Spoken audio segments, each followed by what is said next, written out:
Eu tô gostando muito de Endor e aqui a gente começa quase que uma segunda parte da temporada. Calma que eu já explico melhor o que eu quero dizer.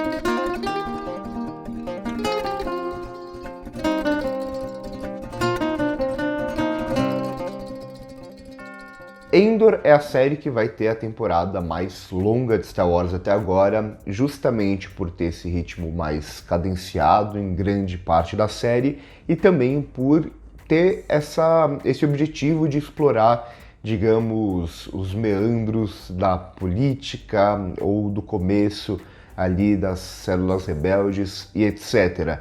Então a gente vai ter aqui uma temporada que é quase dividida ao meio. Não, isso não quer dizer que a série vai mudar completamente daquilo que ela era, mas a gente tem um senso de finalização de um grande arco inicial no episódio passado. Isso é muito sentido aqui nesse episódio, que é quase um episódio ressaca, digamos assim. Um episódio que não necessariamente vai direto para as consequências daquilo que aconteceu, mas é quase como tudo que foi planejado durante os 6 primeiros episódios meio que termina ali, mas deixa resquícios para o que vem depois. Então a gente vê isso muito na figura do Endor aqui, que estava perdido no começo da série, procurando a irmã, é verdade e tal, mas ainda assim meio perdido, meio sem objetivo, dando um golpe aqui, fazendo uma coisa ali.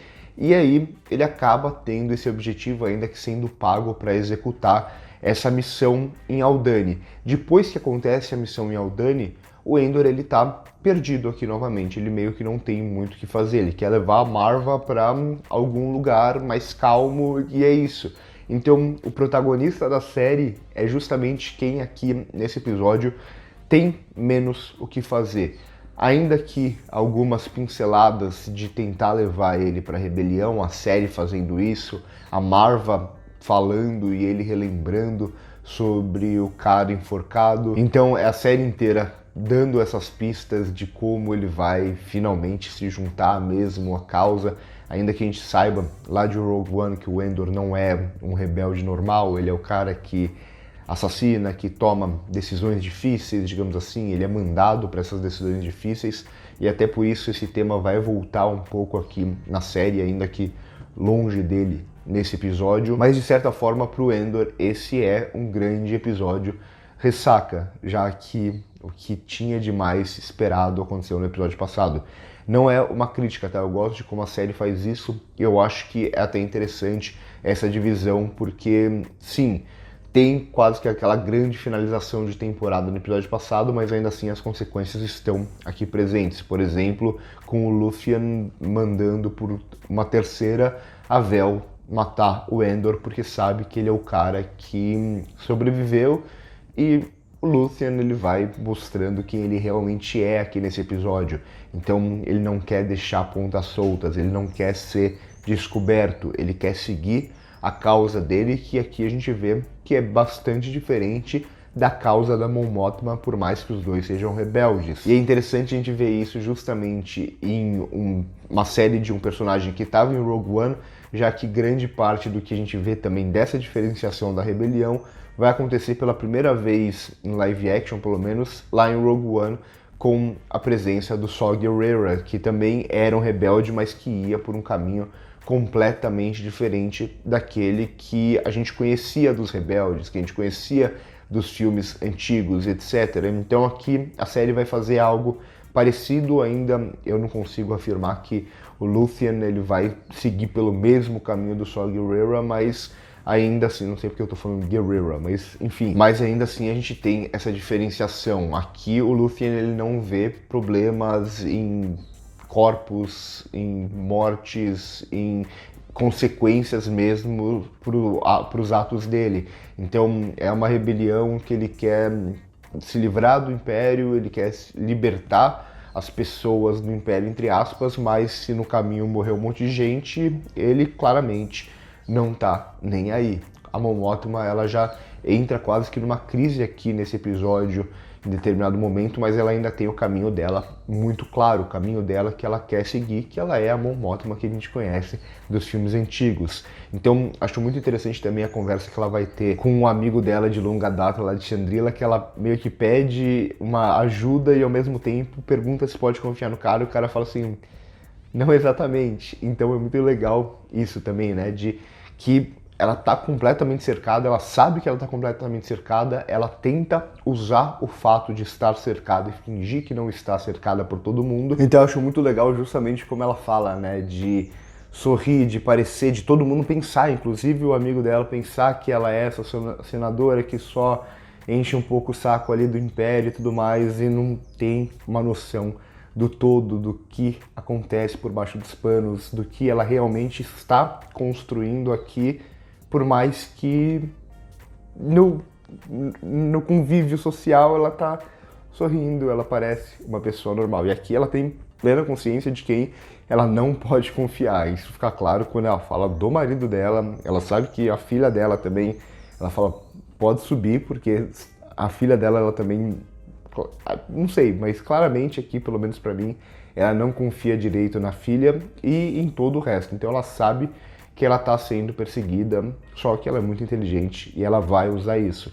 Ainda que o episódio mostre que ela tá meio solitária nessa luta aqui, pelo menos lá em Coruscant. E ainda nessa diferenciação entre os dois é interessante ver como acontece justamente o que o Luthien queria que acontecesse, o Império fechando o cerco, digamos assim, mais atento, cobrando mais impostos e pessoas sofrendo por causa disso, enquanto é muito diferente daquilo que a Mon Mothma realmente quer. Então, gosto muito de como a série continua trabalhando questões aqui de como funciona o Império, de como funciona a política, de como funciona o Senado nesse momento, né? Que aquilo, o Senado ainda continua existindo, mas é um Senado onde a Mon Mothma ela fala, por exemplo, e não vai ser atendido porque é um Senado quase que fake. O que importa é que o Império é uma ditadura e faz exatamente o que quer aqui, tem o controle total. Então, todas essas questões que vão aparecendo, até um cara do Império ali dormindo, que é o tipo de coisa que a gente não via antes, porque a gente não tinha esse detalhamento em questões do dia a dia do Império mesmo, aqui do BSI, né, que tá procurando e tá tentando investigar esse tipo de coisa. Então, até reuniões do BSI, é o tipo de coisa que a gente não via antes. Um cara dormindo é uma coisa que a gente nem pensava muito no Império, já que a gente sempre, em Star Wars, todo mundo que trabalha pro Império era quase como robô, seguindo ordem e tudo mais. Não podia um cara estar dormindo, por exemplo. Então, por mais que esse cara ali pareça o tipo de cara que vai sair do Império em determinado momento, vai se juntar com a rebelião, né? Ali ele fala, eu vou fazer. Aí ela, nós vamos fazer. Então, como essa ideia do Império comunidade que o rapaz ali não tá bem inserido, digamos assim. Então eu acho legal, são coisas pequenas, mas que a série consegue resolver muito bem. Ou, por exemplo, lá em Aldhani agora, antes eles tinham medo de um TIE Fighter passando em cima. Agora tem um cruzador imperial passando em cima.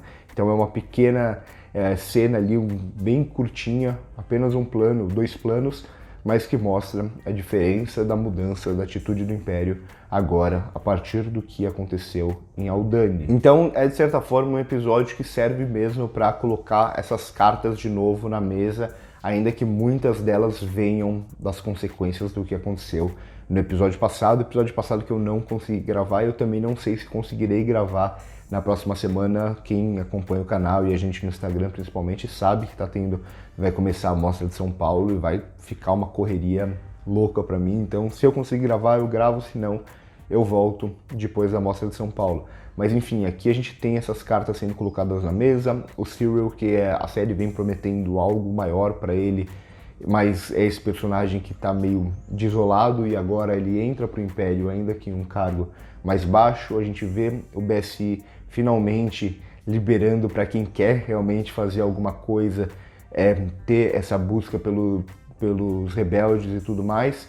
E a gente vai ver aqui também a Vel, que vai ser contratada, digamos assim, ou vai ser levada a tentar caçar o Endor, que tá preso agora. Então a gente tem um vislumbre ali de um K2SO, não dá para saber se é o de Rogue One, mas ainda assim a gente tem essa ligação já direta com Rogue One a partir do momento que tem a primeira aparição ali do droid.